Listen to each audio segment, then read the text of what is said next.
आज हम बात करेंगे एक बहुत ही शानदार नॉवेल जो कि U.R. अनंत मूर्ति के द्वारा लिखा गया है और इस नॉवेल का नाम है संस्कारा।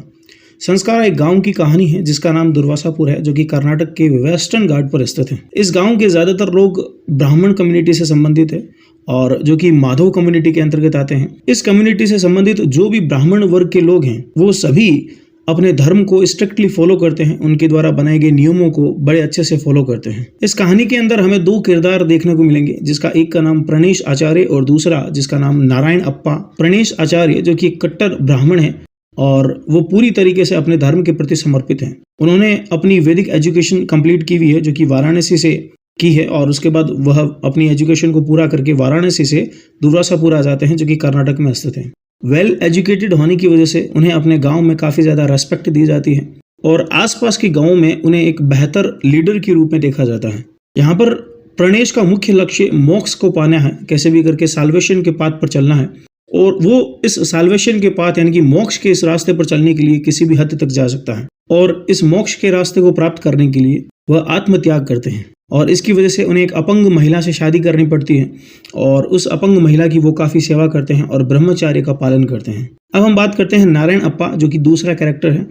वह खुद एक ब्राह्मण है, हालांकि ब्राह्मण होने के बावजूद भी ब्राह्मण के लिए बनाए गए जितने भी नियम कानून हैं उन सबको वह त्याग कर देता है। वह मांस मीट खाता है, शराब पीता है और इसके साथ एक वेश्या जिसका नाम चंद्री है उसके कमरे में रहता है। एक बार नारायण अप्पा अपने दोस्तों के साथ मिल करके मंदिर की एक पवित्र मछली जिसकी लोग हमेशा पूजा करते हैं उसको पकड़ करके उसको खा लेते हैं।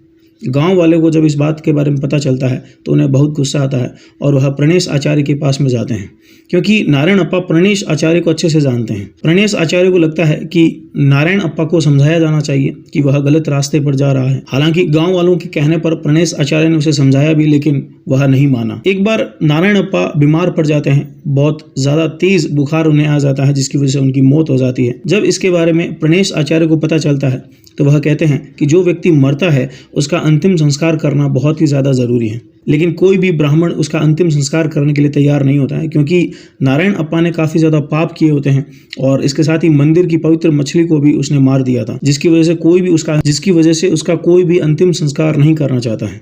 इसके लिए सभी गाँव वाले प्रणेश आचार्य के पास में जाते हैं और सॉल्यूशन ढूंढने के लिए कहते हैं। प्रणेश आचार्य दुखी होकर के मंदिर में चला जाता है और पूरे दिन मंदिर में ही बैठा रहता है। दूसरी तरफ चंद्री अपने सारे गहने नारायण अप्पा की बॉडी के पास में रख देती है जिससे कि उसका अंतिम संस्कार का खर्च निकल जाए।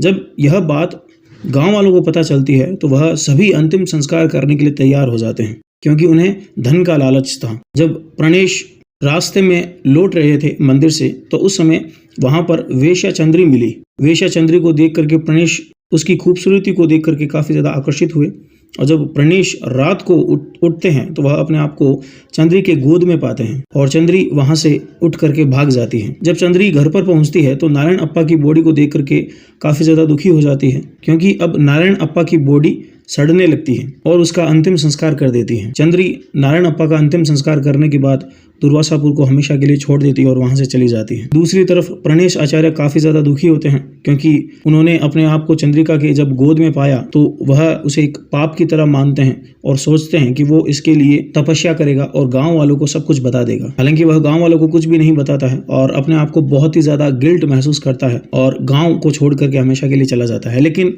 कुछ सालों के बाद में वह गाँव वापस लौट आता है और इस तरह से यह नॉवल कंप्लीट होता है। मिलते हैं नेक्स्ट वीडियो में। टिल देन बाय बाय और चैनल को सब्सक्राइब करें। Thank you.